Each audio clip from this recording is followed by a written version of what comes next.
हाल ही में भारत के 53वें मुख्य न्यायाधीश के रूप में जस्टिस सूर्यकांत ने शपथ ली।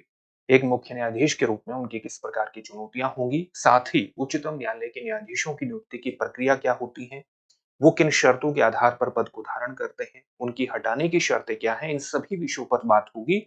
लेकिन उससे पहले चर्चा करते हैं आपके एक महत्वपूर्ण कोर्स के बारे में। आप जानते हैं कि दृष्टि आईएएस ने हाल ही में एक महत्वपूर्ण कोर्स लॉन्च किया है जिसका नाम है GS studio foundation live online course. ये कोर्स आपकी जीएस की तैयारी को बिल्कुल बेसिक स्तर से शुरू करते हुए संपूर्ण पाठ्यक्रम का कवरेज प्रदान करता है मात्र 24,999 में। आप अपनी फीस को इंस्टॉलमेंट में भी जमा कर सकते हैं। इस कोर्स की महत्वपूर्ण बातें ये हैं कि ये आपकी जीएस की संपूर्ण तैयारी को मात्र 14 महीने में पूर्ण करा देगा। 1250 प्लस घंटों की कक्षाएं डॉक्टर विकास देवी कीर्ति के नेतृत्व में सर्वश्रेष्ठ अध्यापकों के माध्यम से आपके पास आएंगी। आपको नोट्स बनाने में भी किसी प्रकार की दिक्कत नहीं होगी, क्योंकि जो भी आपको पीपीटी पर पढ़ाया जाएगा उसकी पीडीएफ फाइल भी आपको उपलब्ध कराई जाएगी। आपके मन में किसी प्रकार का अगर डाउट है तो लाइव चैट के दौरान आप अपने संशय को पूछ सकते हैं और उसका तुरंत निवारण कर सकते हैं। इसके अलावा आपको कलर्ड प्रिंटेड नोट्स भी प्राप्त होंगे। आपको 18 प्रीलिम्स और मेंस के टेस्ट भी प्राप्त होंगे ताकि आप उनसे जुड़ सकेंगे ताकि आप अपनी तैयारी का ठीक प्रकार से मूल्यांकन कर सके।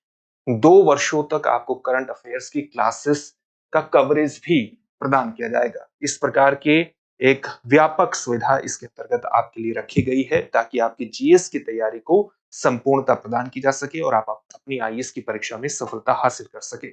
तो इस कोर्स से जुड़ने के लिए अभी डिस्क्रिप्शन में दिए गए लिंक पर जाइए, क्लिक कीजिए और इस कोर्स को से जुड़ जाइए और अपनी सफलता की दिशा में आगे बढ़िए। आपको अगर किसी भी प्रकार का संशय है तो आप एक नंबर पर कॉल भी कर सकते हैं। नंबर है 8750187501। ये यहाँ पर लिखा हुआ है, मैं यहाँ पर भी लिख देता हूँ 8750187501। ये नंबर है हमारा और आप अपने किसी भी संशय का निवारण यहाँ पर कर सकते हैं।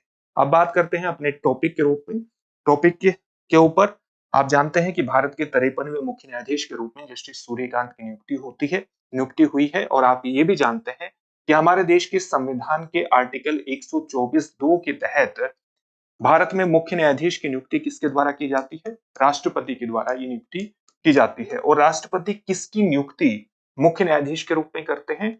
जो वरिष्ठतम न्यायाधीश होता है सुप्रीम कोर्ट का, वरिष्ठतम न्यायाधीश की नियुक्ति मुख्य न्यायाधीश के रूप में की जाती है और वह वरिष्ठतम न्यायाधीश की नियुक्ति मुख्य न्यायाधीश के रूप में की जाएगी। ये बात थर्ड जजेस केसेस, सेकंड जजेस केसेस, थर्ड जजेस केसेस में नहीं, सेकंड जजेस केसेस 1993 में तय हुई थी। आप जानते हैं कि भारत में न्यायाधीशों की नियुक्ति की प्रक्रिया 3 मुख्य केसेस से, जो निर्णय है 3 मुख्य केसेस से निर्धारित हुई है। वो केसेस हैं फर्स्ट जजेस केस, सेकंड जजेस केस और थर्ड जजेस केस। फर्स्ट केस कब का है? 1981 का है। सेकंड कब का है? 1993 का है और थर्ड जजेस केस 1998 का है। भारत में न्यायाधीशों की नियुक्ति इसके माध्यम से तय हुई है। जब भारत में मुख्य न्यायाधीश की नियुक्ति करनी होती है तो सबसे पहले जो भारत का रिटायर हो रहा जज होता है, जो निवर्तमान जज होता है, वो उसकी अनुशंसा भेजता है और इस अनुशंसा को फिर आगे जो हमारे देश के कानून मंत्री होते हैं वो इस अनुशंसा को भेजते हैं प्राइम मिनिस्टर के पास। फिर जो भी नाम आता है उस नामित नाम को जो प्राइम मिनिस्टर है उस नाम की सिफारिश राष्ट्रपति को करते हैं और फिर राष्ट्रपति के द्वारा नियुक्ति की जाती है। ये बात भारत के चीफ जस्टिस ऑफ इंडिया के बारे में हुई। जब हम बात करते हैं भारत के उच्चतम न्यायालय के न्यायाधीशों की नियुक्ति के बारे में, तो भारत के उच्चतम न्यायालय के न्यायाधीशों की नियुक्ति तो राष्ट्रपति के द्वारा की जाती है, अपॉइंटमेंट राष्ट्रपति के द्वारा की जाती है, लेकिन उनकी जो सिफारिश है वो किसके द्वारा की जाती है? वो एक कॉलेजियम के द्वारा की जाती है, आप ये जानते होंगे। और इस कॉलेजियम का नेतृत्व कौन करते हैं? भारत के CJI, chief justice of India करते हैं और इसमें सुप्रीम कोर्ट के 4 वरिष्ठतम न्यायाधीश शामिल होते हैं। 4 वरिष्ठतम न्यायाधीश इसके अंतर्गत शामिल होते हैं, तो इनके द्वारा नियुक्ति की जाती है। भारत के उच्चतम न्यायालय के न्यायाधीशों के बारे में कॉलेजियम प्रक्रिया अपनाई जाती है और इस कॉलेजियम में सीजेआई और 4 वरिष्ठतम न्यायाधीश सुप्रीम कोर्ट के शामिल होते हैं। जब हम बात करते हैं कि इसकी न्यायाधीशों की नियुक्ति की प्रक्रिया का उल्लेख तो आप जान गए, 124(4), 124(2) में लिखा हुआ है। इसके अलावा भारत के उच्चतम न्यायालय के न्यायाधीश कौन नियुक्त हो सकते हैं?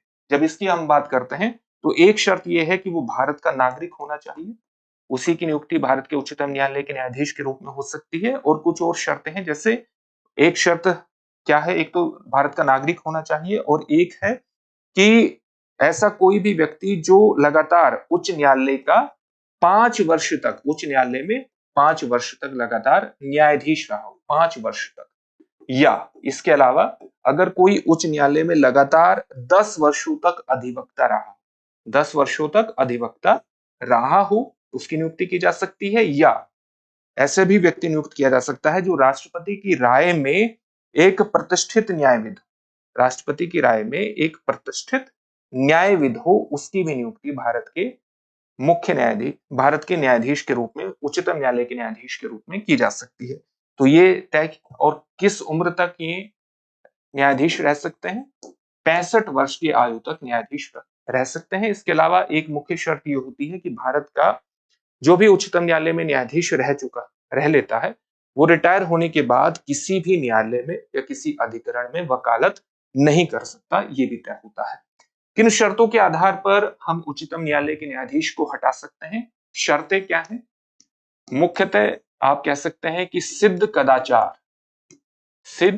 कदाचार यानी गलत आचरण या अक्षमता के आधार पर उच्चतम न्यायालय के न्यायाधीश को हटाया जा सकता है, अक्षमता के आधार पर। लेकिन जब इसको हटाया जाता है तो इसके लिए एक विशेष प्रस्ताव सदन से पारित होना चाहिए, भारत की संसद से पारित हो जाए, सदन से नहीं, भारत की विशेष प्रस्ताव हमारे संसद से प्रस्ताव पारित होना चाहिए। और वो प्रस्ताव किस प्रकार से पारित होना चाहिए? प्रत्येक सदन के बहुमत द्वारा पारित होना चाहिए और प्रत्येक सदन के उपस्थित और मतदान करने वाले सदस्यों के 2/3 बहुमत का, इसे 2/3 बहुमत उसे मिलना चाहिए प्रस्ताव को। उसके माध्यम से ही फिर किसी न्यायाधीश को उसके पद से हटाया जा सकता है। तो सदन का बहुमत आवश्यक है, बहुमत होना चाहिए सदन का, और प्रत्येक सदन में उपस्थित और मतदान करने वाले सदस्यों का 2/3 बहुमत होना चाहिए। साथ ही ये जो प्रस्ताव है, ये एक ही सत्र में पारित होना चाहिए। ऐसा नहीं होना चाहिए कि लोकसभा ने मान लिया कि एक विंटर सेशन में पारित कर दिए और अगर विंटर सेशन में ही राज्यसभा ने पारित नहीं किया तो प्रस्ताव गिर जाएगा। तो इस प्रकार से हटाने की शर्तें होती हैं। किस तरह के दायित्व होते हैं, दायित्वों के बारे में जान लेते हैं। जैसे चीफ जस्टिस ऑफ इंडिया की अगर हम दायित्व की बारे में बात करते हैं तो दायित्व उनका एक महत्वपूर्ण ये होता है कि एक वो भारत में उच्चतम न्यायालय के प्रशासनिक प्रमुख होते हैं। तो प्रशासनिक प्रमुख के रूप में इनके कई दायित्व होते हैं, जैसे पीठों का गठन करना और साथ ही उन्हें मामलों का आवंटन करना। ये काम भारत के चीफ जस्टिस का होता है। मामलों का आवंटन करने का जो दायित्व होता है, ये भी भारत के चीफ जस्टिस का होता है। इसके अलावा वो कॉलेजियम के हेड के रूप में भी अपने दायित्वों का निर्वहन करते हैं। उच्चतम न्यायालय के न्यायाधीशों और उच्च न्यायालय के न्यायाधीशों की नियुक्ति और उनके ट्रांसफर, उनका एक स्थान से दूसरे स्थान पर स्थानांतरण की प्रक्रिया को भी काफी हद तक ये कॉलेजियम के हेड के रूप में प्रभावित करते हैं। ये भी इनका एक महत्वपूर्ण दायित्व होता है। साथ ही भारत में न्यायिक प्रशासन ढांचे को बेहतर काम करने के लिए भी इनका एक महत्वपूर्ण, इनकी कोशिश रहती है कि भारत में जो न्यायिक प्रशासन ढांचा है वो ठीक तरह से काम करे।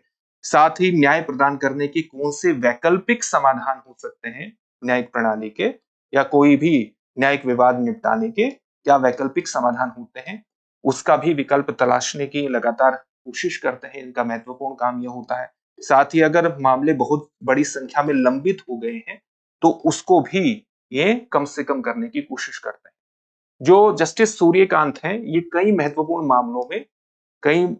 मामलों की पीठ में पहले रहे। जैसे एक मामला आया था, आर्टिकल 370 जब समाप्त हुआ था, इसके निरस्तीकरण से संबंधित मामला जब सुप्रीम कोर्ट में गया था तो उसकी पीठ में ये शामिल थे, उस पर जो निर्णय आया था। इसके अलावा एक मामला आप जानते हैं कि पेगासस स्पाईवेयर का आया था, पेगासस स्पाईवेयर का आया था, उसमें भी, उसके निर्णय में भी ये शामिल थे। एक महत्वपूर्ण मामला आपने देखा होगा जो इलेक्टोरल बॉन्ड स्कीम का मामला था, तो इलेक्टोरल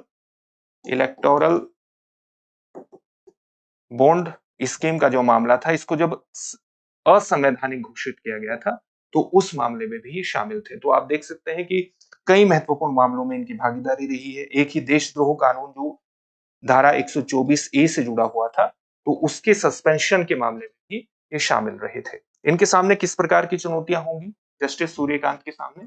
जस्टिस सूर्यकांत के सामने एक महत्वपूर्ण चुनौती ये होगी कि भारत की टॉप कोर्ट में 90,000 से अधिक मामले लंबित है। तो इन मामलों को किस प्रकार से कम करना है, न्यायिक प्रशासन को किस प्रकार से स्मूथ करना, ये इनके सामने एक प्रमुख चुनौती रहेगी। एक प्रमुख चुनौती रहेगी स्पेशल इंटेंसिव रिवीजन से संबंधित जो मामला है, उस पर इनका रुख और रवैया किस प्रकार से रहता है, इस पर भी एक महत्वपूर्ण नजर रहने वाली है।